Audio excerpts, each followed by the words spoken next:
ಸಾಧನೆ ಒಂದ್ಸರಿ ಮಾಡಿ ಮುಗಿಸಿದ್ರೆ ಅಲ್ವಾ. ಈಗೇನು ಎಜುಕೇಶನ್ ಮಾಡ್ತೀವಿ, ಶಿಕ್ಷಣ ಪಡ್ಕೋತೀವಿ, ಅವತ್ತೇನೋ ರ್ಯಾಂಕ್ ಬರುತ್ತೆ, ಮುಂದೇನು ಅಲ್ವಾ. ಅದು ನಿರಂತರವಾಗಿ ಆ ಕ್ಷಣಕ್ಕೇನೋ ಮಾರ್ಕ್ಸ್ ಬಂತು, ಸನ್ಮಾನ ಸತ್ಕಾರಗಳಾಯಿತು, ತುರಾಯಿಗಳು ಸಿಕ್ಕಿದ್ವು, ಮುಗಿದಿತು. ಮುಂದೆ ಏನು, ಅದು ಯಾವ ರೀತಿ ನಮ್ಮ ಬದುಕಲ್ಲಿ ಫಲ ಕೊಡುತ್ತೆ ಅನ್ನೋದೇ ಮುಖ್ಯ ತಾನೆ. ಅದು ನಿಜವಾದಂಥ ಸಾಧನೆ. ಗಿಡ ನಟ್ಟು ಬಿಟ್ರೆ ಮುಗಿದೋಯ್ತಾ ಅಲ್ವಾ. ಅದು ಬೆಳೆಯಬೇಕು, ಬೆಳೆದ ನಂತರ ಅದು ಫಲವನ್ನ ಕೊಡಬೇಕು. ಅದರಿಂದ ಮತ್ತೆ ಅಂತ ನೂರಾರು, ಸಾವಿರಾರು, ಲಕ್ಷಾಂತರ, ಕೋಟ್ಯಾಂತರ ಗಿಡಗಳು ಹರಡಬೇಕು. ಇದು ಸಾಧನೆ ಅಲ್ವಾ. ಸೊ ಅದರಿಂದ ಇವತ್ತು ನಾವು ಸ್ವಲ್ಪ ಧಮ್ಮಾಭ್ಯಾಸವನ್ನ ಈಗಲೂ ಮಾಡಿದ್ದೀವಿ. ಈಗ ಮಾಡಿರೋದು ಧಮ್ಮಾಭ್ಯಾಸ. ಮೊದಲಿಗೆ ಏನ್ ಮಾಡಿದ್ವಿ ಬುದ್ಧ ವಂದನೆ ಮಾಡಿದ್ವಿ, ದೀಪ ಧೂಪಗಳನ್ನ ಹಚ್ಚಿ ಅಲ್ವಾ. ಆಮೇಲೆ ಬುದ್ಧ ವಂದನೆ ಮಾಡಿದ್ವಿ.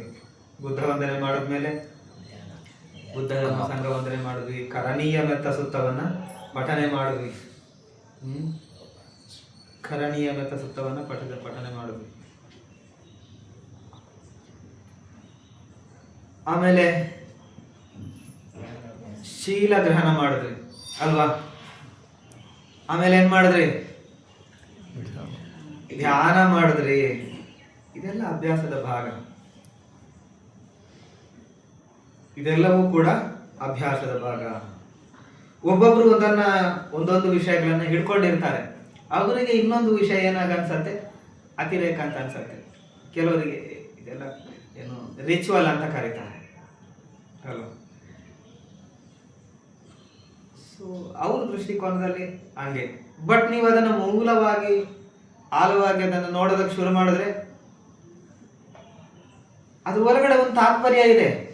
ಯಾವುದ್ರ ಒಳಗಡೆ ಸತ್ಯ ಅಡಗಿರತ್ತೋ ಮತ್ತೆ ನಮ್ಮ ಗುರಿಯೆಡೆಗೆ ಅದು ದಿಕ್ಸೂಚಿಯನ್ನ, ಮಾರ್ಗವನ್ನ ತೋರಿಸತ್ತೋ, ಆ ಕಡೆಗೆ ನಮ್ಮನ್ನ ನಡೆಸ್ಕೊಂಡು ಹೋಗುತ್ತೋ, ಅದೆಲ್ಲವೂ ಕೂಡ ಏನು ಕಾಗಕ್ಕ ಗುಬ್ಬಕ್ಕನ ಕಥೆ ಅಲ್ಲ. ಅದೆಲ್ಲ ಕೂಡ ಪ್ರಾಕ್ಟಿಕಲ್ನ ಭಾಗ ಅದು ಅಲ್ವಾ. ಆದ್ರಿಂದ ಇದೆಲ್ಲವೂ ಕೂಡ ಭಾವನೆ, ಮನಸ್ಸನ್ನು ಬೆಳೆಸ್ಕೊಳ್ಳೋದಕ್ಕೆ ಇದೆಲ್ಲ ಪೂರಕವಾಗಿರುವಂಥದ್ದು. ಕೆಲವರು ಗಂಧ ಸುಗಂಧಗಳನ್ನ ಹಾಕೋದು, ಹೂ ಸಮರ್ಪಣೆ ಮಾಡೋದನ್ನ ನನಗೆ ಇತ್ತೀಚೆಗೆ ಒಬ್ರು ಹೇಳ್ತಾ ಇದ್ರು. ಒಬ್ರು ನನ್ ಟ್ರೈನಿಂಗ್ ಪಡಿತಾ ಇದ್ದಾರೆ ಸಾಮನೇರಿ. ಅವ್ರು ನನ್ಗೆ ಇತ್ತೀಚೆಗೆ ಫೋನ್ ಮಾಡ್ಬೇಕು ಹೇಳಿದ್ರು, ನಮ್ಗೆ ಇಲ್ಲಿ ಗಂಧ ಸುಗಂಧ ನಾಚೋದಕ್ಕೆ ನಿಷೇಧ ಬಂತಿದೆ, ಒಪ್ಪಲ್ಲ, ಹೂ ಹಾಕೋದೆಲ್ಲ ಒಪ್ಪಲ್ಲ. ಹಾಕ್ಬೇಕಾಗೇನಿಲ್ಲ. ನಿಮ್ಗೆ ಆ ಲೆವೆಲ್ಗೆ ನಿಮ್ಮ ಮನಸ್ಸನ್ನ ಬೆಳೆಸ್ಕೊಳ್ಳೋದಕ್ಕೆ ಸಾಧ್ಯತೆ ಇದ್ರೆ ನೋ ಪ್ರಾಬ್ಲಮ್, ಹಾಕಿದ್ರೇನೆ ಬೆಳೆಸ್ಕೊಳ್ಬೇಕು ಅಂತೇನಿಲ್ಲ.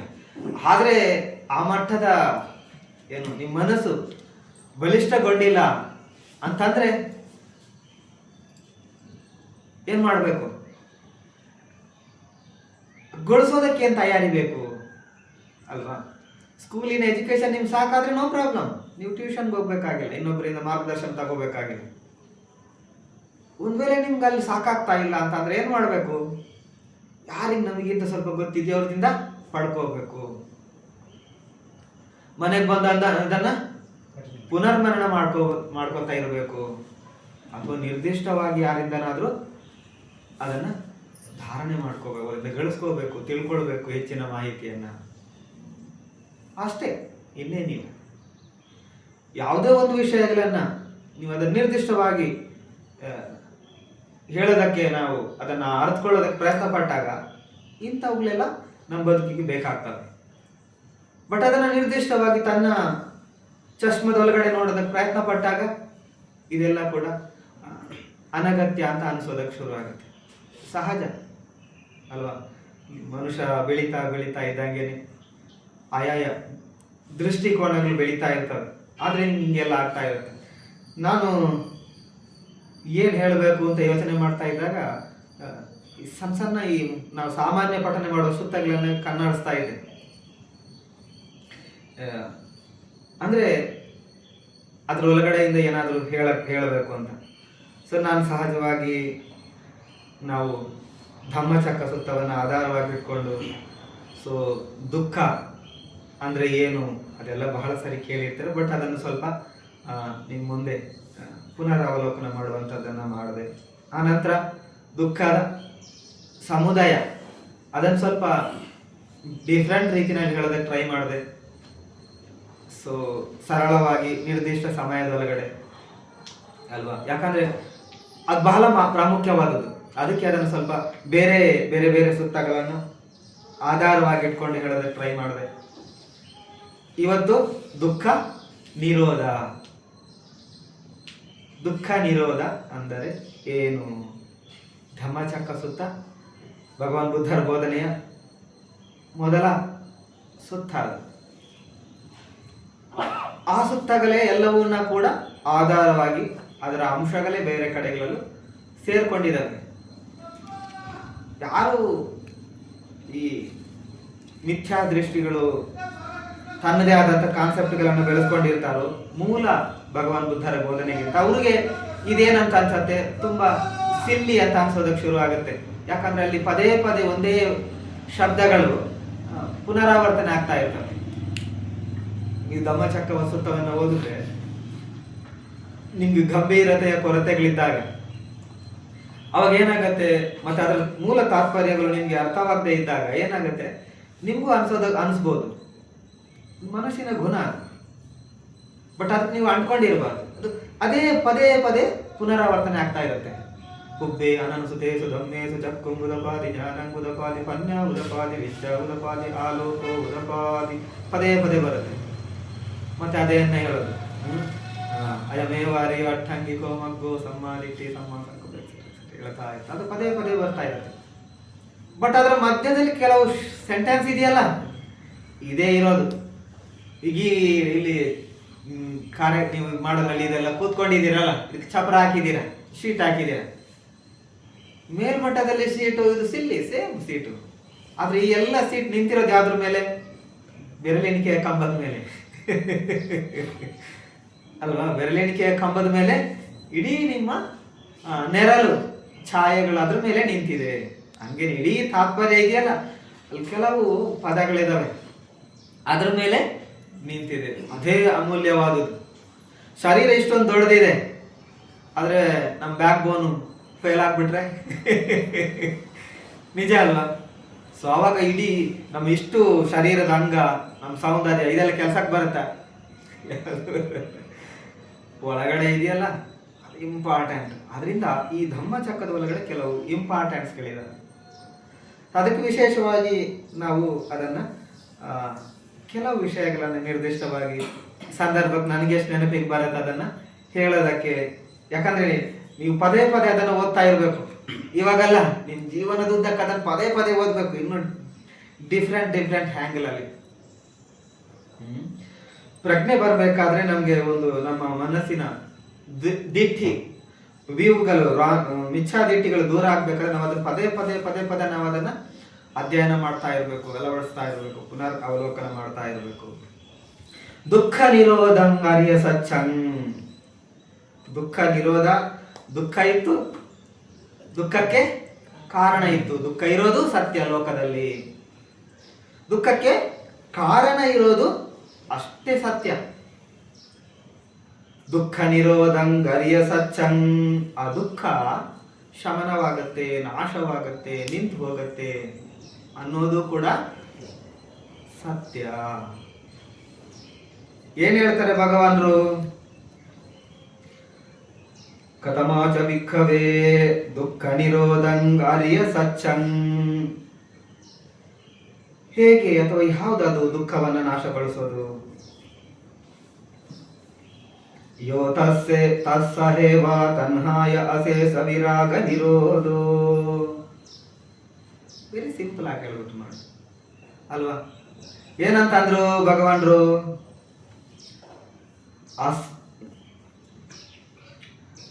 ತನ್ಹಾಯ ಅಶೇಷ ವಿರಾಗ ನಿರೋಧೋ. ಏನಂತೆ? ರಾಗವನ್ನ ವಿರಾಗಗೊಳಿಸ್ಬೇಕು. ಆಶೇಷ ಅದರ ಸಂಪೂರ್ಣ ರೂಟಿಂದ ತೆಗೆದುಹಾಕ್ಬೇಕು. ಸುಖ ಎಲ್ಲಿದೆ? ಒಂದೇ ಶಬ್ದದಲ್ಲಿ ಹೇಳ್ಬಿಟ್ರಲ್ವಾ? ಅದ್ರ ಗಂಭೀರವಾಗಿ ನೋಡೋದಕ್ಕೆ ನೀವು ಅಭ್ಯಾಸ ಮಾಡಬೇಕು. ದುಃಖ ಇದೆ, ದುಃಖವನ್ನು ಬಹಳ ನಾವೆಲ್ಲ ಅನುಭವಿಸಿದೀವಿ ಅಲ್ವಾ, ಅನುಭವಿಸ್ತಾನೂ ಇದೀವಿ. ಕೂತು ಈಗ ಮಂಡಿ ನೋವಾಗ್ತಾ ಇದೆಯಾ? ದುಃಖ ಅಂದ್ರೆ ಕಣ್ಣಲ್ಲಿ ಬರೋ ಕಣ್ಣೀರು ಮಾತ್ರ ದುಃಖ ಅಲ್ಲ, ಮನಸ್ಸಿನ ಭಾವನೆಗಳಿದಾವಲ್ಲ, ಅತೃಪ್ತಿದಾಯಕವಾದಂಥದ್ದು, ಇದೆಲ್ಲವೂ ಕೂಡ ದುಃಖ.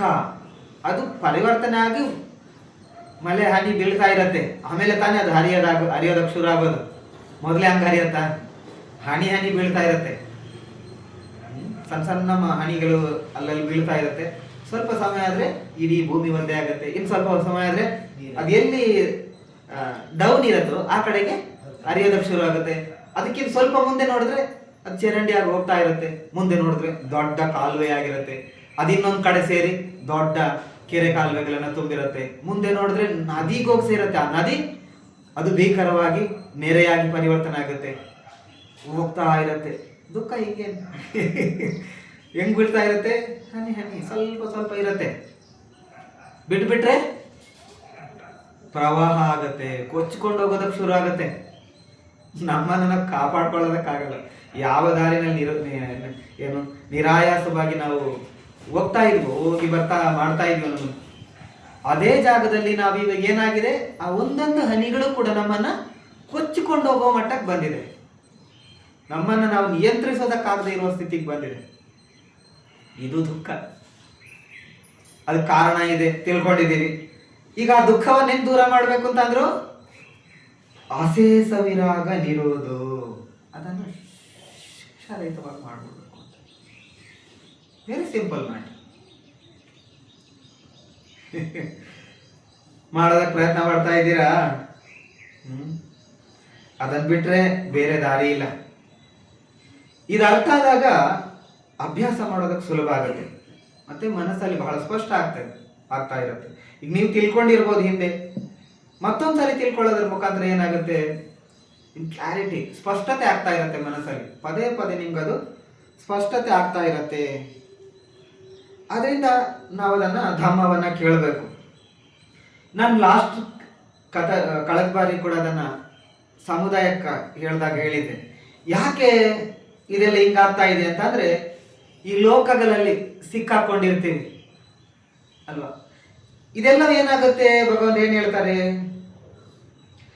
6 ಲೋಕಗಳು ಅಲ್ವಾ, ಅದರ ಆಬ್ಜೆಕ್ಟ್ಗಳು ಇನ್ನೊಂದು ಲೋಕ, ಮತ್ತೆ ಮನಸ್ಸಿನ ಆಹಾರದ ಬಗ್ಗೆ ಹೇಳಿದ್ದೆ ಅಲ್ವಾ.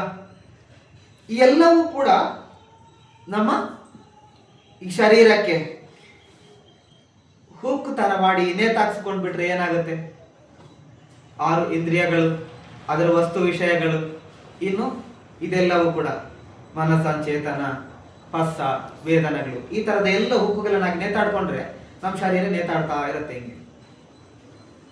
ಅದು ನೋವಲ್ದೆ ಇನ್ನೇನು ಸುಖನ? ಈಗ ಅದರಿಂದ ಒಂದೊಂದೇ ತಪ್ಪಿಸ್ಕೋಬೇಕು. ಒಂದೊಂದೇ ಹುಕ್ಕನ್ನ, ಪ್ರಜ್ಞೆಯನ್ನ, ನನ್ನ ಮನಸ್ಸಿಗೆ ಪ್ರಜ್ಞೆ ಬಂದ್ರೆ ತುಜ್ಜನ ಪನ್ಯ. ಅದರಿಂದ ಬಂದಾಗ ಏನ್ ಮಾಡ್ತೀವಿ, ಕಾಲಿಗೆ ಮುಳ್ಳು ಚಚ್ಚಿದ್ರೆ ಮುಳ್ಳು ಎಷ್ಟು ದೊಡ್ಡದಿರುತ್ತೆ, ಇಷ್ಟು ದೊಡ್ಡದಿರತ್ತ, ಎಷ್ಟು ದೊಡ್ಡದಿರುತ್ತೆ, ಸಣ್ಣದಿರುತ್ತೆ. ಚುಚ್ಚಿದಾಗ ಏನ್ ಮಾಡ್ತೀವಿ, ಅದನ್ನ ತೆಗೆಯೋದಕ್ಕೆ ಪ್ರಯತ್ನ ಮಾಡ್ತೀವಿ. ಇಲ್ಲಿ ನಾನು ಇಷ್ಟು ದೊಡ್ಡದಿದ್ದೀನಿ, ಅದ್ಯಾವ ಸಿಲ್ಲಿ ಅಂತ ಹೇಳ್ತೀರಾ? ಇಲ್ಲ, ತೆಗಿಯೋದಕ್ಕೆ ಟ್ರೈ ಮಾಡ್ತೀವಿ ಅಲ್ವಾ. ಹಂಗೆ ಅದನ್ನ ತೆಗೆದ ಮೇಲೆ ಏನಾಗುತ್ತೆ, ಸ್ವಲ್ಪ ಹೊತ್ತಲ್ಲಿ ಮರೆತು ಬಿಡ್ತೀವಿ ನೀವು. ಆಮೇಲೆ ಮತ್ತೆ ನೆನಪಾಗ್ಬೋದು ಆ ಜಾಗದಲ್ಲಿ ಹಿಂಗಾಗಿತ್ತು ಅಂತ. ಬಟ್ ನೀವು ಬೇರೆ ವಿಷಯದಲ್ಲಿ ನಿಮ್ಮ ಮನಸ್ಸು ಓಡೋದಕ್ಕೆ ಶುರು ಆಗುತ್ತೆ. ಹಾಗೆ ಈ ಒಂದೊಂದೇ ಸಿಕ್ಕಾಕೊಂಡಿರೋ ಹುಕ್ಕನ್ನ ತೆಗೆಯೋದಕ್ಕೆ ಮಾಡಬೇಕು. ಯಾಕೆ ಅದು ತೆಗೆಯೋದಕ್ಕಾಗತ್ತೆ? ಪ್ರಿಯ ರೂಪಂ ಸಾತ ರೂಪಂ ಏತೆ ಸತನ್ನ ಪಹೀಯಮಾನ ಪಹೀಯತಿ ನಿರುಜ್ಜಮಾನ ನಿರುಜ್ಜತಿ. ಇದು ನಾಶಗೊಳಿಸ್ತು ಸಂಪೂರ್ಣವಾಗಿ. ಅದರಿಂದ ಬಿಡುಗಡೆಯನ್ನ ಮಾಡ್ತಾ ಬರಬೇಕು. ಅವಾಗ ಏನಾಗುತ್ತೆ, ಒಂದೊಂದೇ ಕೊಂಡಿಗಳನ್ನ, ಹುಕ್ಕುಗಳನ್ನ ತೆಗೆಯೋದು, ಕಲಚೋದು. ಸಣ್ಣ ಕಣ್ಣಿಗೆ ಕಾಣ್ತಕ್ಕಂಥ ಅಥವಾ ಸೂಕ್ಷ್ಮವಾಗಿ ಕಾಣ್ತಕ್ಕಂಥ ಸಣ್ಣ ಮುಳ್ಳು ತೆಗೆದ್ರೆ ಇಷ್ಟು ರಿಲ್ಯಾಕ್ಸ್ ಆಗುತ್ತೆ ಅನ್ನೋದಾದ್ರೆ, ಸೊ ಇದರಲ್ಲಿ ನಮಗೆ ನಮ್ಮ ಕಣ್ಣಿಗೆ ಕಾಣಿಸದೇ ಇರುವಂತ, ಪ್ರಜ್ಞೆಗೆ ಮಾತ್ರ ಗೋಚರಿಸ್ತಕ್ಕಂಥ ಹುಕ್ಕನ್ನ ತೆಗೆದ್ರೆ ಮನಸ್ಸು ಎಷ್ಟು ನಿರಾಳವಾಗೋದಿಲ್ಲ ಅಲ್ವಾ. ಸೊ ಇದೆಲ್ಲವೂ ಕೂಡ ನೀವದೆಲ್ಲ ನೀವು ಸಚ್ಚ ವಿಭಂಗ ಸತಿಪಟ್ಟಣ ತುಂಬ ಸುತ್ತಗಳಲ್ಲಿ ಭಗವಾನ್ ಇದನ್ನು ಬಹಳ ಸ್ಪಷ್ಟವಾಗಿ ಹೇಳಿದ್ದಾರೆ. ನೀವು ಅದನ್ನು ನೋಡಬೇಕು. ಎಲ್ಲವೂ ಕೂಡ ತನ್ನವನ್ನು ವರ್ಜಿಸೋದು ಮಾಡೋದು. ಈ ದುಃಖ ನಿರೋಧ ಅಂದ್ರೆ ಏನು? ಈಗ ಇದನ್ನು ಮಾಡಿದ್ರೆ ಏನಾಗತ್ತೆ?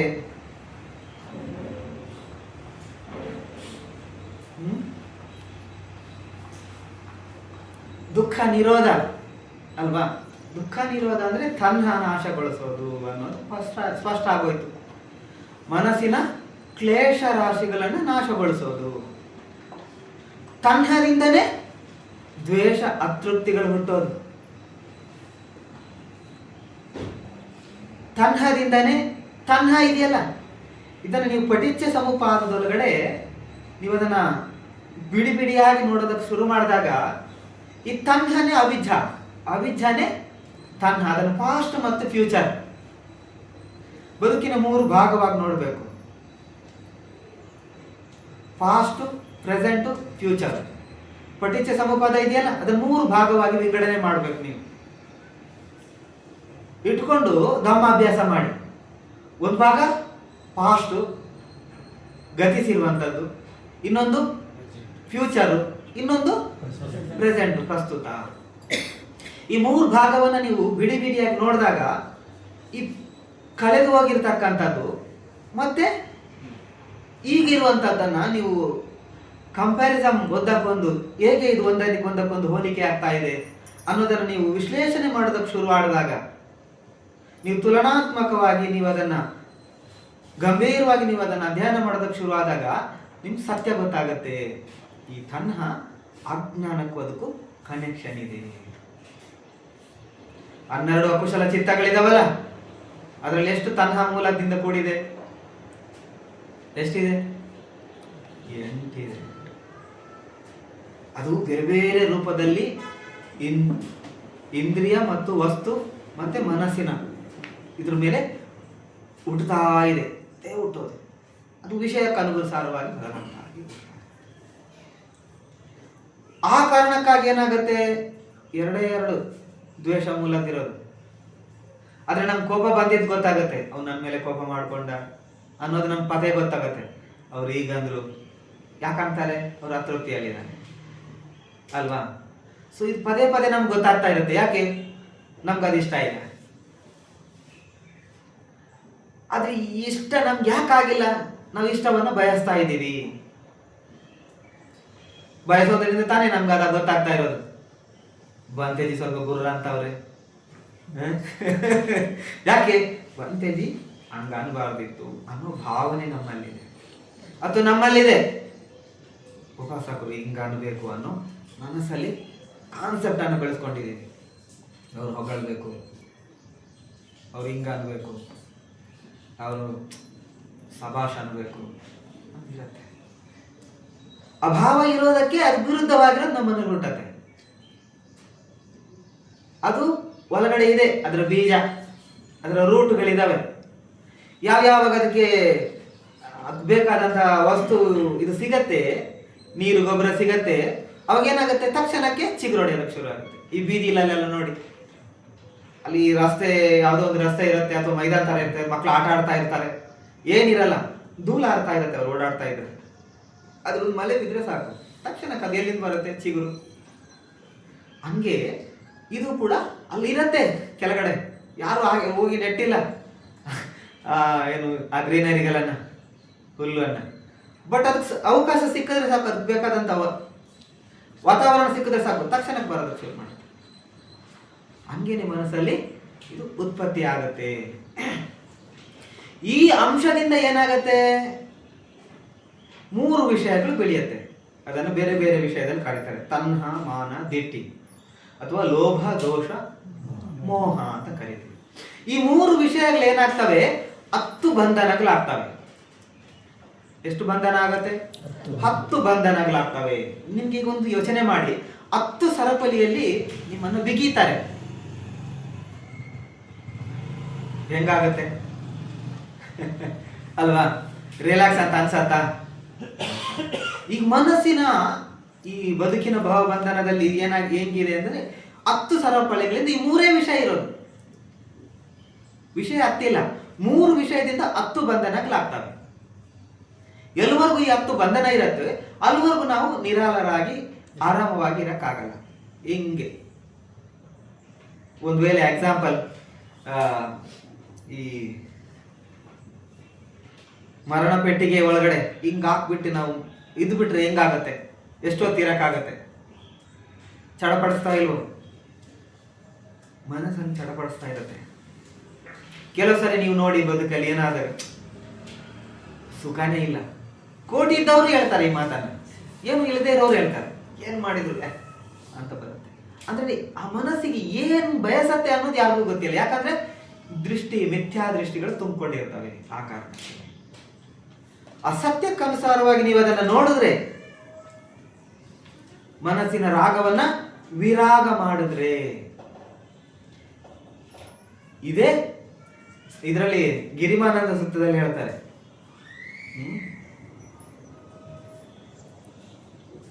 ವಿರಾಗೋ ನಿಬ್ಬಾನಂತಿ. ಕೊನೆಗೆ ಹೇಳ್ತಾರೆ, ದಸ ಸಂಜ್ಞೆಗಳ ಬಗ್ಗೆ ಹೇಳ್ತಾರೆ. ಸೊ ಅದನ್ನ ಹೇಳಿ ಹೇಳಿ ಹೇಳಿ ಕೊನೆಗೆ ಹೇಳ್ತಾರೆ, ನಿರೋಧೋ ನಿಬ್ಬಾನಂತಿ. ಅಂದ್ರೆ ನಿರೋಧ ಆಗೋದೇ ಹೇಳಿ, ನಿರೋಧ ಆಗೋದೇ ನಿಬ್ಬಾನ. ಅದೇ ನಿಜವಾದಂತ ಸುಖ. ಅದರ ಮಾರ್ಗ ಬೇರೆ ಇದೆ, ಅದನ್ನ ಮುಂದೆ ನೋಡೋಣ. ಅದ ಹೆಂಗೆ ಅದನ್ನ ಗಳಿಸ್ಕೊಳ್ಳೋದು ಕೇಳಿದ್ದೀರಾ, ಮತ್ತೆ ಅದನ್ನ ಮುಂದೆ ನೋಡೋಣ. ಈ ಎಲ್ಲ ಈಗ ಬಂಧನ 10 ಬಂಧನ ಅದನ್ನ ತೊಡೆದು ಹಾಕೋದೆ, ಕಟ್ ಮಾಡೋದೆ, ಅದೇ ನಿರೋಧ. ನಿಜವಾದ ನಿರೋಧ ಯಾವಾಗ ನಿಲ್ಲೋದು? ಅದು ಸಂಪೂರ್ಣ ಅದನ್ನು ರೂಟಿಂದ ಕಿತ್ತೆಸೆದಾಗ ಮಾತ್ರ ಅದು ಮತ್ತೆ ಹುಟ್ಟೋದೇ ಇಲ್ಲ. ತನ್ಹಕ್ಕಯೋ ನಿರೋಧೋ ನಿಬ್ಬಾನಂತಿ. ತನ್ಹವನ್ನ ಖಯ ಮಾಡೋದು, ಅದೇ ನಿಬ್ಬಾನ ಅಲ್ವಾ? ಕರಣೀಯ ಮೆತ್ತ ಸತ್ತದಲ್ಲೂ ಇದೆ.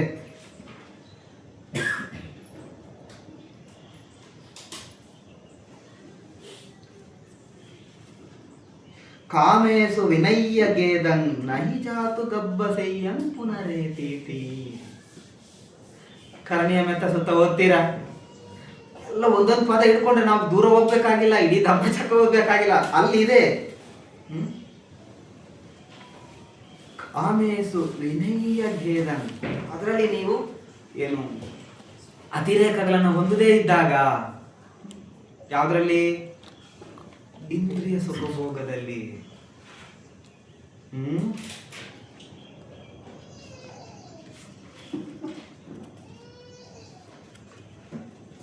ಕಾಮೇಸು ವಿನಯ್ಯ ಗೇದನ್ ದಿಟ್ಟಿಂಚ ಮಿಥ್ಯಾ ದೃಷ್ಟಿಗಳು, ಕಾನ್ಸೆಪ್ಟ್ಗಳನ್ನ ಬಿಟ್ಬಿಡ್ಬೇಕು. ನಮ್ಮ ತಿಳುವಳಿಕೆಯ, ನಮ್ಮ ದೃಷ್ಟಿಕೋನದ, ನಮ್ಮ ಓದಿರುವಂತದ್ದು, ಯಾರೋ ಕೇಳಿರುವಂತದ್ದು, ನಮ್ಮ ಚಶ್ಮದಲ್ಲಿ ನೋಡಿರ್ತೀವಲ್ಲ, ಅದನ್ನ ಬಿಟ್ಬಿಟ್ಟು ಸತ್ಯಕ್ಕನುಸಾರವಾಗಿ ಭಗವಾನ್ ಬುದ್ಧರ ಬೋಧನೆ ಒಳಗಡೆ ಭಗವಾನ್ ನಿಬ್ಬಾನವನ್ನ ಇನ್ನೊಂದು, ನಿರೋಧವನ್ನ ಇನ್ನೊಂದು, ನಿರೋಧ ಅಂದ್ರೆ ಏನು? ನಿರೋಧನ್ ನಿಬ್ಬಾನಂತಿ ಅಲ್ವಾ? ಹೇಳಿದ್ವಲ್ಲ, ನಿರೋಧ ನಿಬ್ಬಾನ ನಿರ್ವಾಣ ಅಲ್ವಾ? ನಿರ್ವಾಣ ಮತ್ತು ಭಗವಾನ್ ವಾನ್, ಎರಡು ಕಡೆ ವಾನ್ ಇದೆಯಲ್ಲ. ಈ ವಾನ್ ಅಂದ್ರೆ ಏನು? ಕೆಲವರು ಭಗವಾನ್ ಅನ್ನೋದಕ್ಕೂ ಇಚ್ಛೆ ಪಡಲ್ಲ, ಬುದ್ಧ ಗುರು ಅಂತವ್ರೆ ಬಹಳ ಜನ. ಯಾಕಂದ್ರೆ ಕೇಳಿದ್ರೆ ಏನ್ ಹೇಳ್ತಾರೆ? ಅದೆಲ್ಲ ಬೇರೆ ಬೇರೆ ಎಕ್ಸೆಟ್ರಾ ಎಕ್ಸೆಟ್ರಾ ಅಂತ ಹೇಳ್ತಾರೆ ಅಲ್ವಾ? ಸತ್ಯಕ್ಕನುಸಾರವಾಗಿ ಏನದು? ಈಗ ಯಾರು ಅದನ್ನ ಹೇಳ್ತಾರೋ ನೀವು ನೋಡಿ, ಅವ್ರ ಹೆಸರನ್ನು ನೋಡಿ, ಯಾರು ಹೇಳ್ತಾರೆ ಅವ್ರ ಹೆಸರು ಎಕ್ಸೆಟ್ರಾ ಎಕ್ಸೆಟ್ರಾ ಇದೆ.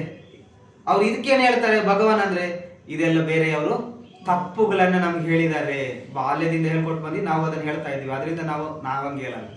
ತೊಂದರೆ ಏನಿಲ್ಲ, ನಮ್ಗೇನು ತೊಂದರೆ ಇಲ್ಲ, ಅದ್ರ ವಿಶ್ಲೇಷಣೆ ಮಾಡೋದು. ಭಗವಾನ್ ವಾನ್ ಅಂದ್ರೆ ಕ್ಲೇಶ ರಾಶಿಗಳು.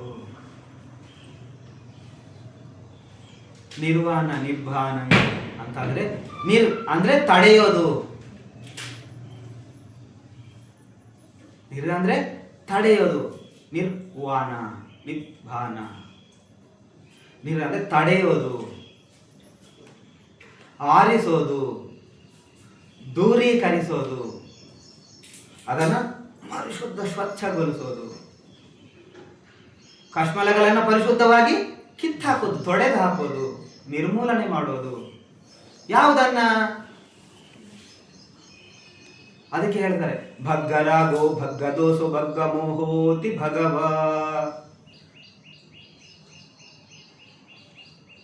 ಅಲ್ಲಿಗೆ ಬಂತು ತಾನೆ. ಯಾವುದನ್ನ ಭಗ್ನಗೊಳಿಸಿದ್ರು? ಯಾವುದನ್ನ? ರಾಗವನ್ನ. ಭಗ್ಗದೋಸೋ ಭಗ್ನಗೊಳಿಸಿದ್ರು. ಯಾವುದನ್ನ? ದೋಷವನ್ನ. ಭಗ್ಗ ಮೋಹೋ ಮೋಹ ಅಜ್ಞಾನಗಳನ್ನ. ಇತಿ ಭಗವ. ಒಪ್ಪಲ್ಲ ಅಂದ್ರೆ ಏನ್ ಮಾಡ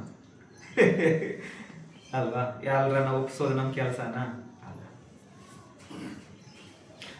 ನಿರ್ಭಾನ, ನಿರ್ವಾಣ, ನಿರೋಧ ಅಂತಂದ್ರೆ ಯಾವುದನ್ನ? ಕ್ಲೇಶ ರಾಶಿಗಳನ್ನ ಇನ್ನಿಲ್ಲದಂತೆ ತಡೆಯುವಂತದ್ದು. ಅರ್ಥ ಆಯ್ತಾ? ಇದು ನಿಜವಾದಂತ ನಿರೋಧ. ಇದ್ರಲ್ಲಿ ಸುಖ ಇದೆಯಾ, ದುಃಖ ಇದೆಯಾ? ಮತ್ತೆ ನಿಮ್ಗೆ ಈಗ ನಿಮ್ ದಾರಿನಲ್ಲಿ ನಡೀತಾ ಇರ್ತೀರಾ, ಹೋಗ್ತಾ ಬರ್ತಾ ಇರ್ತೀರಾ, ಯಾವುದೋ ಒಂದು ವಸ್ತು ಕಲ್ಲು ಚೂಪಾಗಿರೋ ನಿಮ್ ಕಾಲಕ್ಕೆ ತಾಕ್ತು ಅಲ್ವಾ? ತಾಕಿದ್ದೇನೋ ಸತ್ಯ. ಈಗ ಅದನ್ನ ತಾಕಿದ ಮೇಲೆ ಏನ್ ಮಾಡ್ತೀರಾ? ಚುಚ್ಚಿದ ಮೇಲೆ ಎಲ್ಲ ಹಾಕ್ತೀರಾ? ಅದೇ ಜಾಗಕ್ಕೆ ಹಾಕ್ತೀರಾ? ಮತ್ತೆ ಒಂದ್ಸರಿ ಅದು ನಿಮ್ ಕಾಲಕ್ಕೆ ತಾಗದೆ ಇರೋ ಜಾಗಕ್ಕೆ ಹಾಕ್ತೀರಿ. ಸತ್ಯ ತಾನೆ?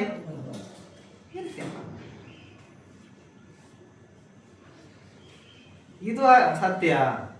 ಹಂಗೇನೆ ಈ ದುಃಖದ ಸತ್ಯ ಅರಿವಾದ್ಮೇಲೆ ಏನ್ ಮಾಡ್ಬೇಕು? ಹಾಗಾದ್ರೆ ಮತ್ತೆ ಹುಟ್ಟದ ರೀತಿನಲ್ಲಿ ಅದನ್ನ ಇದೇ ನಿರೋಧ ನಿಬ್ಬಾರಂತಿ. ಎಲ್ಲ ಕ್ಲೇಶ ರಾಶಿಗಳನ್ನ ಮತ್ತೆ ಚಿಗುರದೇ ರೀತಿಯಲ್ಲಿ ಮಾಡೋದೇ ನಿರೋಧ.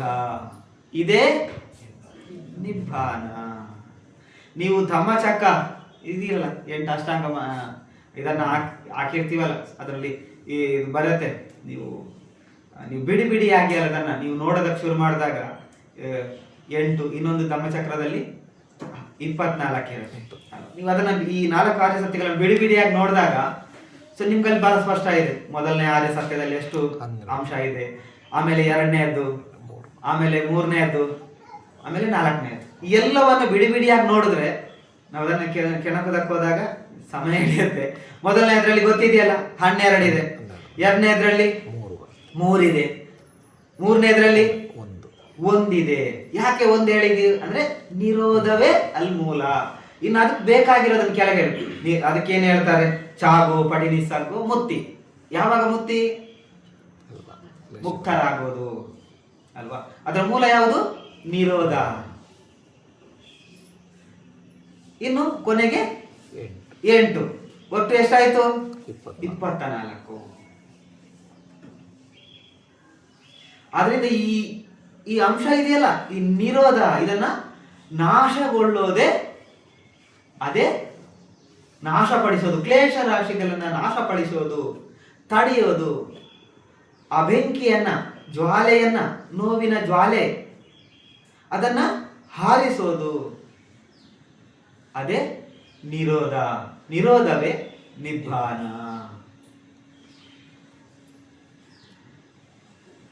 ಸೊ ನೀವು ಇದನ್ನು ಭಗವಾನರು ಬೇರೆ ಬೇರೆ ಕಡೆಗಳಲ್ಲೂ ಕೂಡ ಹೇಳಿದ್ದಾರೆ.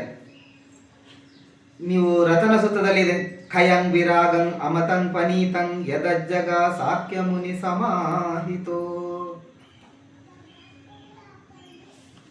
ಅದಕ್ಕೆ ನೀವು ಬೇರೆ ಬೇರೆ ನೋಡಿ, ಎಲ್ಲ ಸೂತ್ರದಲ್ಲಿ ಅದನ್ನೇ ಹೇಳಿರೋದು ಅಲ್ವಾ? ಹೆಂಗ್ ಹೇಳ್ತಾರೆ? ಖಯಂ ವಿರಾಗಂ.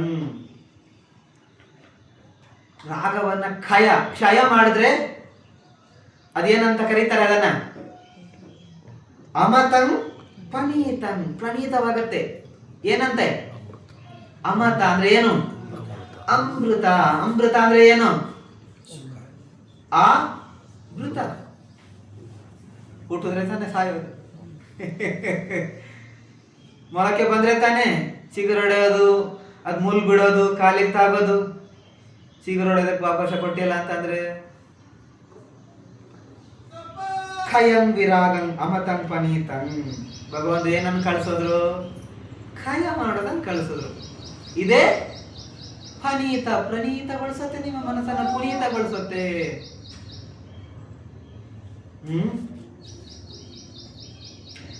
ನಿಬ್ಬಂತಿ ಧೀರ ಯತಾಯಂ ಪದೀಪೋ. ಅದನ್ನ ಮಾಡಿದಾಗ ಏನಾಗತ್ತೆ? ಈಗ ಒಂದು ದೀಪ ಇದೆ, ನೀವು ಅಲ್ಲಿ ಉರಿಸಿದ್ದೀರಾ, ಯಾವ್ದಾದ್ರು ಹಾರಿದ್ಯಾ? ದೀಪ ಹಾರಿದ್ಯಾ? ಯಾವ್ದು ಹಾರಿಲ್ವಾ? ಈಗ ಅದು ಸ್ವಲ್ಪ ಸಮಯ ಹೊತ್ತಾದ್ಮೇಲೆ ಇದು ಹಾರೇ ಹಾರತ್ತೆ. ಎಲ್ಲಿ ಹೋಗುತ್ತೆ? ಇನ್ನೊಂದ್ ಕಡೆ ಹೋಗಿ ಸೇರತ್ತ? ಈಗ ಅಲ್ಲಿಂದ ನೀವು ಹಿಡ್ಕೊಂಡು ಬರಕ್ಕಾಗತ್ತ ಅದನ್ನ? ಅದೆಲ್ಲೋಯ್ತು ಅಲ್ಲಿದ್ದಂಥದ್ದು. ಸ್ವಿಂಗ್ ಟಪಕ್ ಅಂತಂದ್ರೆ ಇಲ್ಲ ತಡೆಯಕ್ಕಾಗತ್ತೆ ಯಾರ ಕೈಲಾದ್ರು? ಎಷ್ಟು ಭಗವಾನ್ ಬೋಧನೆ ಎಷ್ಟು ಚೆನ್ನಾಗಿದೆ ನೋಡಿ. ನಿಬ್ಬಂತಿ ಧೀರ, ಜ್ಞಾನಿ. ಧೀರ ಅಂದ್ರೆ ಇಲ್ಲಿ ಮಸಾಲ್ಸ್ ಬಳಸ್ಕೊಂಡನಲ್ಲ, ಜಿಮ್ಗೆ ಹೋಗಿ ಬಾಡಿ ತೋರಿಸೋರಲ್ಲ. ಧೀರ ಅಂದ್ರೆ ಇಲ್ಲಿ ಜ್ಞಾನಿ, ಪ್ರಜ್ಞಾವಂತ. ಯಾರು 4 ಆರ್ಯ ಸತ್ಯಗಳನ್ನು ಅರ್ಥ ಮಾಡ್ಕೋತಾನೋ, ಶೀಲ ಸಮಾಧಿಯಲ್ಲಿ ಬೆಳೀತಾ ಇರ್ತಾನೋ, ಅವನೇನ್ ಮಾಡ್ತಾನೆ? ನಿಬ್ಬಂತಿ ಧೀರ ಯಥಾಯಂಪ ದೀಪೋ. ಈ ದೀಪ ಹಾರಿ ಹೋದ ದೀಪದಂಗೆ ಮತ್ತೆ ಎಲ್ಲೂ ಇದಾಗತ್ತೆ, ಸಿಂಕ್ರನೈಸ್ ಆಗೋದಕ್ಕೆ ಅವಕಾಶ ಇಲ್ಲ. ಇದು ನಿರೋಧ, ಇದು ನಿಬ್ಬಾನ. ನಿಬ್ಬಾನವೇ ನಿರೋಧ ಅಲ್ವಾ? ಇದನ್ನು ಬಹಳ ಆರಂಭದಲ್ಲೇ ಹೇಳಿದ್ರು. ಯಾರಿಗೆ ಹೇಳಿದ್ರು ಗೊತ್ತಾ? ಉಪಕನಿಗೆ ಹೇಳ್ತಾರೆ ಭಗವಾನರು. ಈ ಬೋಧಿ ಸತ್ತ ಬೋಧಿ ಇದನ್ನು ಮಾಡ್ತಾರಲ್ವ, ಮಾಡಿದ ನಂತರ ಬರ್ತಾ ಇರ್ತಾರೆ. ಧಮ್ಮಚಕ್ರ ಇದನ್ನೆಲ್ಲ ಹೇಳೋದಕ್ಕೆ ಮೊದಲೇ ಹೇಳಿದ್ರು. ಉಪಕನಿಗೆ ಹೇಳ್ತಾರೆ, ಅಲ್ಲೂ ಅದನ್ನೇ ಹೇಳ್ತಾರೆ.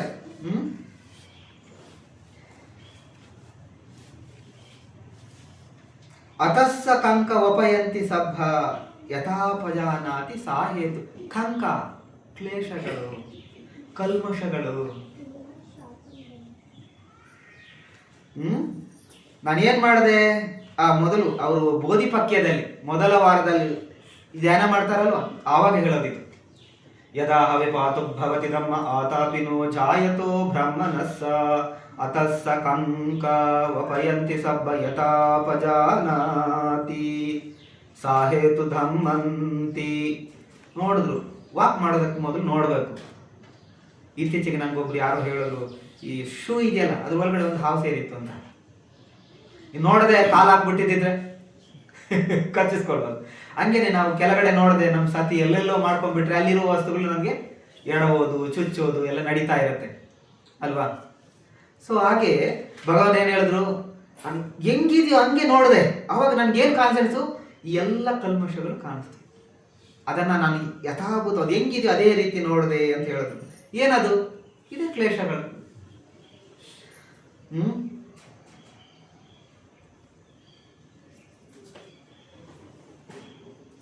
ಮತ್ತೇನು ಹೇಳ್ತಾರೆ ನೋಡಿ, ಅದನ್ನ ಮುಂದುವರಿಸಿ ಹೇಳ್ತಾರೆ 2ನೇ ಜಾಮದಲ್ಲಿ. ಅತಸ್ಸ ಕಂಕ ವಪಯಂತಿ ಸಬ್ಬ ಯಥಾ ಖಯನ್ ಪಚ್ಚಯಾನಂ ಅವೇದಿ. ಏನ್ ಮಾಡಿದ್ರಂತೆ? ಅತಸ್ಸ ಕಂಕ ವಪಯಂತಿ ಸಬ್ಬ ಯಥಂ ಖಯಂ ಪಚ್ಚಯ. ಪಚ್ಚಯ ಕಾರಣಗಳು ಖಯ ಮಾಡಿದೆ. ಪಚ್ಚಯ ಅಂದ್ರೆ ಕಾರಣ ಯಾವುದು? 10 ಕ್ಲೇಶಗಳು. ಯಾವ್ದ್ರಿಂದ ಬೆಳೆಯುತ್ತೆ? 3 ಅಂಶದಿಂದ ಬೆಳೆಯುತ್ತೆ. ಈಗ ಗೊತ್ತಾಯ್ತಲ್ಲ, ಕ್ಷಯ ಅಂದ್ರೆ ನಿರೋಧ, ನಿರೋಧ ಅಂದ್ರೆ ನಿಬ್ಬಾನ, ನಿಬ್ಬಾನವೇ ನಿರೋಧ.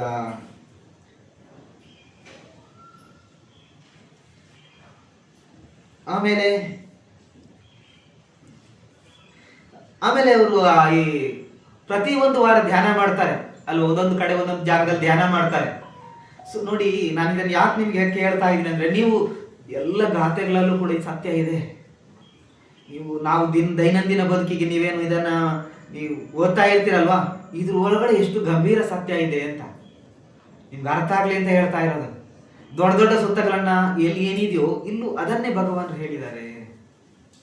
ಸೊ ಅಲ್ಲಿ ಏನು ಹೇಳ್ತಾರೆ, ಈ 5ನೇ ವಾರಕ್ಕೆ ಚತುರ್ಥಂಗ್ ರಥನಾಗರ ಪಂಚಮಂಗ ಅಜಪಾಲಂಚ, ಅಜಪಾಲ ವೃಕ್ಷದ ಬರೀರೋ ಒಬ್ಬ ಬರ್ತಾನೆ ವ್ಯಕ್ತಿ, ಅವನು ಬಂದು ಬ್ರಾಹ್ಮಣನಾಗೋದು ಹೆಂಗೆ ಅಂತ ಭಗವಂತನ ಕೇಳ್ತಾನೆ.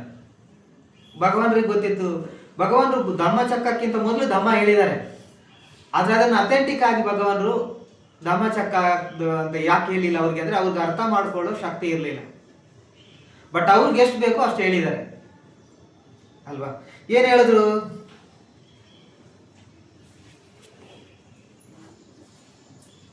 ಯೋ ಬ್ರಹ್ಮನೋ ವಾಹಿತೋ ಪಾಪಧಮ್ಮೋ ನಿಹುಂಕೋ ನಿಕ್ಕಸಾವ ಯತ್ಕತೋ ವೇದಂತ ಗೋವುಸಿತಂ ಬ್ರಹ್ಮಚರ್ಯಂ ಧಮ್ಮೇಸೋ ಬ್ರಹ್ಮವಾದಂ ವದೆಯ್ಯ ಯಸ್ಸು ಸಾಧನತ್ತಿ ಕುಹಿಂಚಿ ಲೋಕೆ. ನತ್ತಿ ಸ್ವಲ್ಪನೂ ಇಲ್ಲ. ನಿಜವಾದ ಸುಖ ಬೇಕಾ, ಏನ್ ಮಾಡಬೇಕು, ಅದನ್ನ ಸಂಪೂರ್ಣವಾಗಿ ಬ್ರಹ್ಮಚರ್ಯವನ್ನು ಪಾಲನೆ ಮಾಡಿಸಿ ಅದನ್ನು ಕಿಂಚಿತ್ತು ಉದ್ಭವ ಆಗದೆ ರೀತಿನಲ್ಲಿ ಅದನ್ನ ಮಾಡಬೇಕು. ಕಶ್ಮಲಗಳನ್ನ ತ್ಯಜಿಸಬೇಕು. ಯಾವುದನ್ನ, ಪಾಪಧಮ್ಮಗಳನ್ನ, ಅಕುಶಲತೆಗಳನ್ನ ಸಂಪೂರ್ಣವಾಗಿ ತ್ಯಜಿಸಬೇಕು. ತ್ಯಜಿಸೋದೇ ನಿರೋಧ, ನಿರೋಧವೇ ನಿರ್ವಾಣ.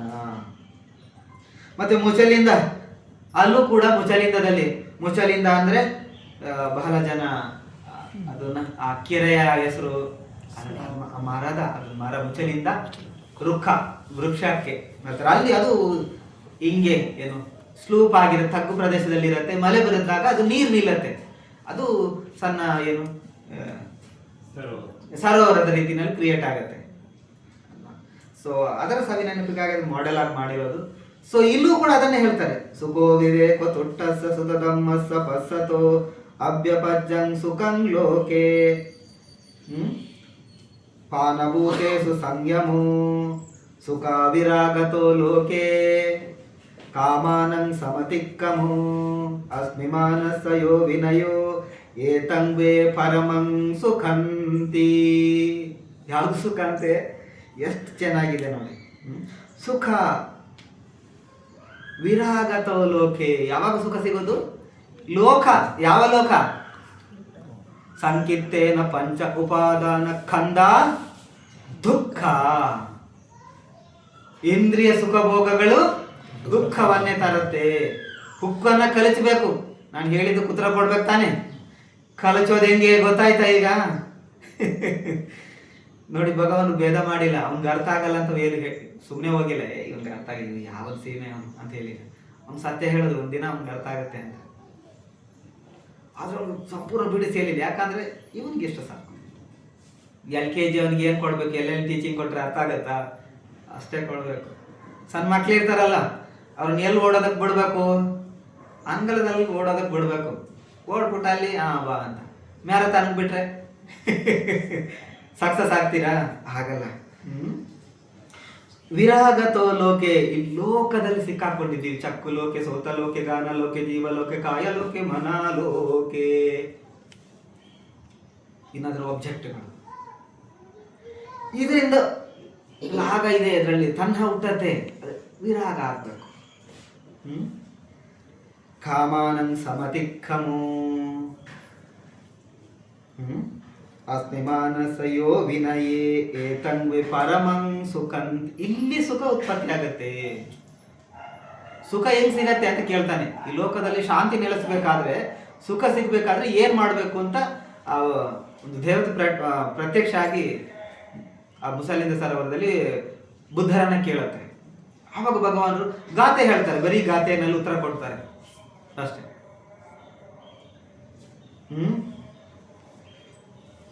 ಅದರ ಅರ್ಥ ಏನು? ಸೊ ಮೆತ್ತವನ್ನ ಬೆಳೆಸ್ಕೋಬೇಕು ಅಲ್ವಾ. ಅಭ್ಯಪಜ್ಜ, ಅತೃಪ್ತಿ, ಆಕ್ರೋಶಗಳಿಂದ ದೂರ ಆಗ್ಬೇಕು ಅಂತಂದ್ರೆ ಏನ್ ಮಾಡ್ಬೇಕು? ಅಭ್ಯಪಜ್ಜಂ ಸುಖಂ ಲೋಕೆ, ಸುಖ ಸಿಗ್ಬೇಕಾದ್ರೆ ಲೋಕದಲ್ಲಿ ಏನ್ ಮಾಡ್ಬೇಕು? ವ್ಯಾಪಜ್ಜವಾಗ್ಬೇಕು. ಅಭ್ಯಾಪಜ್ಜ ಹಾಗಾದ್ರೇನು? ಮೈತ್ರಿಯನ್ನ ಬೆಳೆಸ್ಕೊಳ್ಳೋದು. ಕರ್ಣೀಯಮಿತ ಪಠನೆ ಮಾಡಿದ್ರಾ? ಎಷ್ಟಾಯ್ತು ಟೈಮ್? 9 ಗಂಟೆಗೆ ನಿಲ್ಲಿಸ್ಬೇಕಾ? ಓಕೆ. ಅಭ್ಯಪಜ್ಜಂ ಸುಖಂ ಲೋಕೆ, ವ್ಯಾಪಜ್ಜವಾಗ್ಬೇಕು.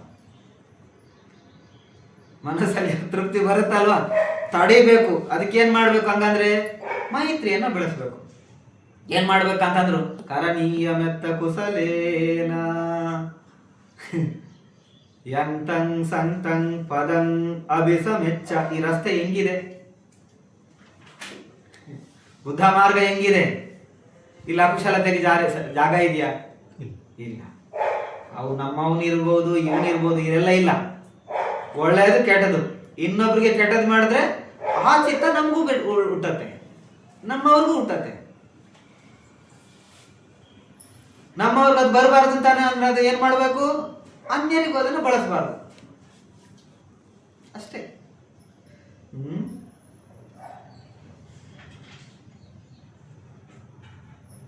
ಅದನ್ನ ಇವನಿಗೂ ಹೇಳ್ತಾರೆ, ಯಾರಿಗೆ? ಉಪಕನಿಗೂ ಹೇಳ್ತಾರೆ. ಸಭ್ಯೇಸು ದಮ್ಮೇಸು ಅನುಪಾಲಿತೋ ಸಭಂಜಯನ್ ತನ್ಹ ಖಯೋ ವಿಮುಕ್ತೋ. ತನ್ಹ ಖಯಂ ವಿಮುಕ್ತೋ, ಮುಕ್ತನಾದ. ಯಾರು ನೀನು? ಅವನು ತುಂಬಾ ಪ್ರಶ್ನೆ ಕೇಳ್ತಾನೆ. ನೀವು ಬೇರೆ ಬೇರೆ ಗಾಥೆಗಳಲ್ಲಿ ಇದೆ, ನೀವು ಅದನ್ನು ಅಧ್ಯಯನ ಮಾಡಿ. ಸಭ್ಯಾದಿಭೂ ಸಭ್ಯಂ ವಿದುಂ ಹಮಸ್ಮಿನ್ ಸಭ್ಯೇಸು ದಮ್ಮೇಸು ಅನುಪಾಲಿತೋ ಸಭಂಜಯನ್ ತನ್ಹ ಖಯೋ ವಿಮುಕ್ತೋ. ತನ್ಹವನ್ನ ಖಯ ಮಾಡೋದು. ಅವನು ಮುಂದೆ ಬರ್ತಾನೆ ಅಂತ ಗೊತ್ತು ಭಗವಾನ್ರಿಗೆ, ಸುಮ್ಮನೆ ಹೇಳಿಲ್ಲ ಅವರಿಗೆ. ತನ್ಹಕ್ಕಯೋ ವಿಮುಕ್ತೋ ಸ್ವಯಂ ಅಭಿನ್ನಾಯ ಕಮುದಿ ಸೈಯಂ. ಎಲ್ಲ ಕಾಮದಲ್ಲಿ ಕಿತ್ತಾಕ್ಬಿಟ್ಬಿಟ್ಟೆ ನಾನು. ಯಾರು ನೀನು? ದೇವನ? ಇವನ ಕೇಳ್ತಾನೆ. ನಾನು ಕಿತ್ತಾಕದವನು. ಅವನಿಗೆ ಅರ್ಥ ಆಗಿಲ್ಲ. ಆಮೇಲೆ ಕೊನೆಗೆ ಇನ್ನೊಂದು ಹೇಳ್ತಾರೆ, ಅಹಂ ಹಿ ಹರಹ ಲೋಕೆ ಅಹಂ ಸತ್ತ ಅನುತ್ತರೋ ಏಕೋಸ್ಮಿನ್ ಸಮ್ಮ ಸಂಬುದ್ಧ ಸ್ಥಿತಿಭೂತಂ ನಿಭೂತೋ. ನಾನು ಎಲ್ಲದರಿಂದ ಮುಕ್ತನಾಗಿದ್ದೀನಿ. ಮಾದಿಸಾವೆ ಜಿನಂ ಹೋತಿ ಏ ಪತ್ತ ಆಸವಖಯಂ ಜಿತಂ ಮೇ ಪಾಪಕೆ ಧಮ್ಮೆ ತಸ್ಮಾ ಅಹಂ ಉಪಕಾಜಿನೋ. ಯಾರು ನಾನು? ಮಾದಿಸಾವೆ ಜಿನಂಗೋತಿ. ನಾನು ಎಲ್ಲವನ್ನ ಗೆದ್ದಿದ್ದೀನಿ. ಯಾವ ಗೆಲುವು? ಮಾದಿಸಾವೆ ಜಿನಂಗೋತಿ ಏ ಪತ್ತ ಆಸವಖಯಂ. ಆಸವಗಳನ್ನ ಖಯ ಮಾಡಿದ್ದೀನಿ. ಎಷ್ಟು ಆಸವಗಳು? ಆಸವಗಳಿದಾವಲ್ಲ, ಎಲ್ಲ ಆಸವಗಳು, ಕ್ಲೇಶಗಳು, ಈ 3 ಅಂಶದಿಂದ ಹುಟ್ಟಿರ್ತಕ್ಕಂಥ 10 ಬಂಧನಗಳು, ಅದನ್ನ ಖಯ ಮಾಡಿದ್ದೀನಿ. ಏಪತ್ತ ಆಸವಖಯಂ ಜಿತನ್ಮೇ. ಗೆಲ್ತೀವಲ್ಲ ಎಲ್ಲರೂ ಕೂಡ. ಈಗ ಎಲ್ಲಿ ಗೆಲ್ಲೋದು? ಎಲ್ಲರೂ ಭಾಷಣ ಮಾಡ್ಬೇಕಂದ್ರೆ ಎಲ್ಲ ಹೇಳ್ತಾರೆ. ಭಗವಂತರೆಲ್ಲ ಲೋಕ ಕೇಳಿದ್ರೆ ಭಗವಂತ ಮನಸ್ ಹೆಂಗೆ ಏನು ಅಥೆಂಟಿಕ್ ಆಗಿ ಯಾರು ಹೇಳ್ತಾರೆ? ಯಾರು ಧಮ್ಮ ಅಭ್ಯಾಸ ಮಾಡ್ತಾರೆ ನಿಮ್ಮಂಥವ್ರು ಮಾತ್ರ ಅದನ್ನ ಅರ್ಥ ಮಾಡ್ಕೊಳ್ಳಕ್ಕೆ, ಮತ್ತೆ ಅದು ಅರ್ಥ ಆಗೋದಕ್ಕೆ ಸಾಧ್ಯ ಅವರಿಗೆ. ಜಿತನ್ಮೇ ಪಾಪಕ್ಕೆ ಧಮ್ಮೆ. ಅದರಿಂದ ನಾನು ಗೆದ್ದೆ. ತಸ್ಮಾಹಂ ವಿಪಕಾಜಿನೋ. ಉಪಕ, ನಾನು ಅದಕ್ಕೆ ನಾನು ಗೆದ್ದವನು. ಯಾವುದನ್ನ?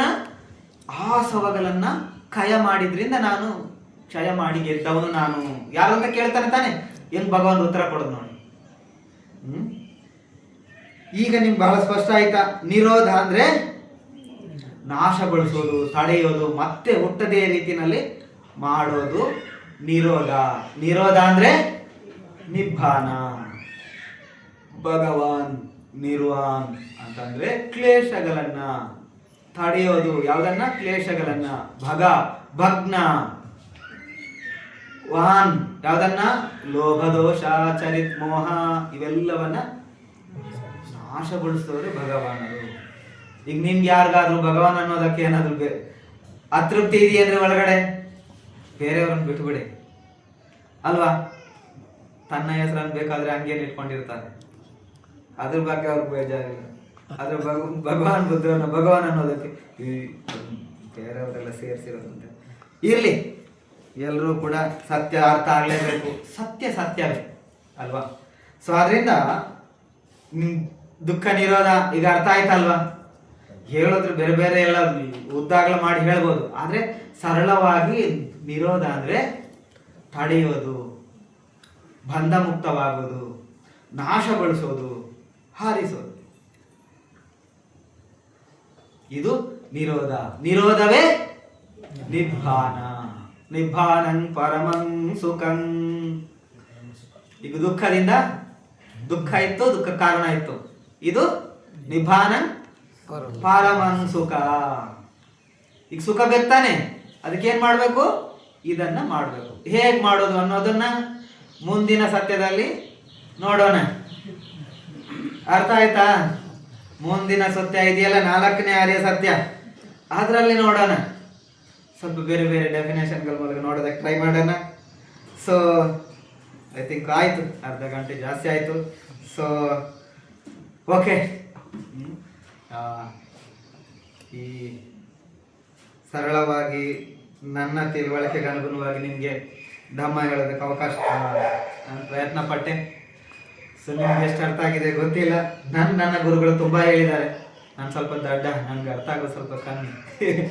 ಅದರಲ್ಲಿ ಅರ್ಥ ಆಗಿದ್ರಲ್ಲಿ ನೆನಪಿರೋದು ಇನ್ನೂ ಕಡಿಮೆ. ಅದರಲ್ಲಿ ಅಲ್ಪ ಸ್ವಲ್ಪನ ಹೆಂಗೆ ಸ್ವಲ್ಪ ತುಂಬ ಉದ್ದ ಅಗಲ ಮಾಡಿ ಹೇಳೋದಕ್ಕಿಂತ ತುಂಬ ಸರಳವಾಗಿ ಹೆಂಗೆ ಹೇಳ್ಬೋದು, ಮತ್ತು ಸಣ್ಣ ದೈನಂದಿನ ನಾವು ಆಚರಣೆ ಮಾಡುವ, ಪಠನೆ ಮಾಡುವ ಸುತ್ತಗಳ ಒಳಗಡೆ ಈ ಮೂಲ ಸತ್ಯಗಳು ಹೆಂಗೆ ಅಡಕವಾಗಿದೆ ಅನ್ನೋದನ್ನು ಹೇಳೋದಕ್ಕೆ ಪ್ರಯತ್ನ ಪಟ್ಟೆ. ಸೊ ನೀವು ಬಹಳ ಕೇಳಿರ್ಬೋದು, ನೀವು ನಿರಂತರವಾಗಿ ಧಮ್ಮ ಅಭ್ಯಾಸ ಮಾಡೋದ್ರಿಂದ ಇನ್ನೊಂದ್ಸರಿ ಪುನರ್ಮರಣವಾಗಲಿ ಅನ್ನೋದು ನನ್ನ ಉದ್ದೇಶ. ಸೊ ಮತ್ತೆ ವಿಶೇಷವಾಗಿ ನಾನು ಇದನ್ನು ಯಾಕೆ ಅಂತಂದರೆ, ಈ ಧಮ್ಮಚಕ್ರ ಅದರ ಒಳಗಡೆ ಆ ಪದಗಳಿದಾವ, ಕೆಲವು ಪದಗಳನ್ನು ಹೆಕ್ಕಿ ನೋಡೋದಕ್ಕೆ ಪ್ರಯತ್ನ ಮಾಡೋಣ. ನೀವೆಲ್ಲ ನಾನು ಕೂಡ ನೋಡ್ತಾ ಇರ್ತೀನಿ ನಿಮ್ಮ ಧಮ್ಮ ಚಟುವಟಿಕೆಗಳನ್ನು ಬಿಡುವಾದಾಗಲೆಲ್ಲ. ಸೊ ಅದರಿಂದ ಇದನ್ನು ಸ್ವಲ್ಪ ಎತ್ತಿ ಕೊಡಬೇಕು ಅಂತ ಪ್ರಯತ್ನ ಮಾಡೋಣ ಅಂತ. ಸೊ ಇದನ್ನು ನಾನು ಆಯ್ಕೆ ಮಾಡ್ಕೊಂಡಿದ್ದೀನಿ. ನಮಗೆ ಪುಣ್ಯ ಮಾಡೋದಕ್ಕೆ ನೀವೆಲ್ಲ ಅವಕಾಶ ಕೊಟ್ಟಿದ್ದೀರ, ನಿಮ್ಗೆ ಬಹಳ ಬಹಳ ಕೃತಜ್ಞತೆಗಳು. ಸೊ ನಿಮಗೆಲ್ಲರೂ ಕೂಡ ಧಮ್ಮ ಮಾರ್ಗದಲ್ಲಿ ಯಶಸ್ವಿಯಾಗಲಿ. ಸೊ ನೀವು ಕೂಡ ಈ ಎಲ್ಲ ಬಂಧಗಳನ್ನು, ಸರಪಳಿಗಳನ್ನು ತುಂಡರಿಸೋದಕ್ಕೆ ಧೀರರಾಗಿ, ಸಶಕ್ತರಾಗಿ, ಮಾನಸಿಕವಾದಂಥ ಸಶಕ್ತರಾಗಿ, ಜ್ಞಾನಿಗಳಾಗಿ, ಶ್ರದ್ಧಾವಂತರಾಗಿ ಬೆಳೀತಾ ಇರಿ. ಸೊ ಈ ಗಳಿಸಿರ್ತಕ್ಕಂಥ ಈ ಎಲ್ಲ ಪುಣ್ಯಗಳು ಧಮ್ಮವನ್ನು ನಮ್ಗೆ ಯಾರೆಲ್ಲ ದಯಪಾಲಿಸೋದಕ್ಕೆ ಕಾರಣೀಕರ್ತರಾಗಿದ್ದಾರೆ, ಅವ್ರಿಗೆ ಇಲ್ಲದೆ ಇರ್ಬೋದು, ಇದ್ದಿರ್ಬೋದು, ಅವ್ರಿಗೆಲ್ರಿಗೂ ಕೂಡ ಈ ಪುಣ್ಯಗಳು ಒದಗಿ ಬರಲಿ. ಅವರೆಲ್ಲರೂ ಕೂಡ ಈ ಧಮ್ಮದ ಫಲದಿಂದ ಅವ್ರಿಗೂ ಕೂಡ ಧಮ್ಮ ಸಿಗ್ತಾ ಇಲ್ಲ, ಅವರು ಧಮ್ಮದಲ್ಲಿ ಅವರು ಕೂಡ ಬೆಳೀಲಿ, ಪರಮಶಾಂತಿ ಸುಖ ನಿಭಾನವನ್ನು ಪಡೆಯೋದಕ್ಕೆ ಈ ಪುಣ್ಯ ಅವರಿಗೆ ಕಾರಣವಾಗಲಿ.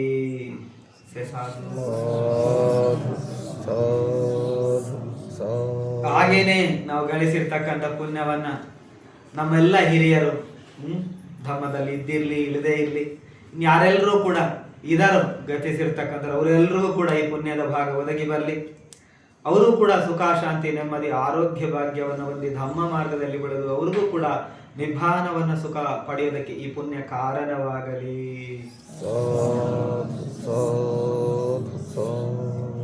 ಈಗಿರ್ತಕ್ಕಂಥವರು ಎಲ್ಲರೂ ಕೂಡ ನಾವು ಗಳಿಸಿರ್ತಕ್ಕಂಥ ಈ ಮಹಾಪುಣ್ಯವನ್ನ ಎಲ್ಲ ಸಕಲ ಜೀವರಾಶಿಗಳಿಗೂ ಈ ಪುಣ್ಯ ಒದಗಿ ಬರಲಿ. ನಾವು ಸಕಲ ಜೀವರಾಶಿಗಳು, ಲೋಕದಲ್ಲಿರ್ತಕ್ಕಂಥ ಎಲ್ಲ ಜೀವರಾಶಿಗಳು ಸುಖ, ಶಾಂತಿ, ನೆಮ್ಮದಿಯನ್ನು ಪಡೆದು ಪರಮ ಪವಿತ್ರ ಸುಖವಾದಂಥ ನಿಭಾನವನ ಸುಖವನ್ನು ಪಡೆಯೋದಕ್ಕೆ ಈ ಪುಣ್ಯ ಕಾರಣವಾಗಲಿ. ಸೊ ಇಷ್ಟನ್ನ ಹೇಳಿ ಸೊ ಇವತ್ತಿನ ಧಮ್ಮ ಪ್ರವಚನವನ್ನು ಸಮಾಪ್ತಗೊಳಿಸೋಣ. ನಿಮ್ಗೇನಾದರೂ ಒಂದೆರಡು ಪ್ರಶ್ನೆ ಇದ್ರೆ ಕೇಳಿ.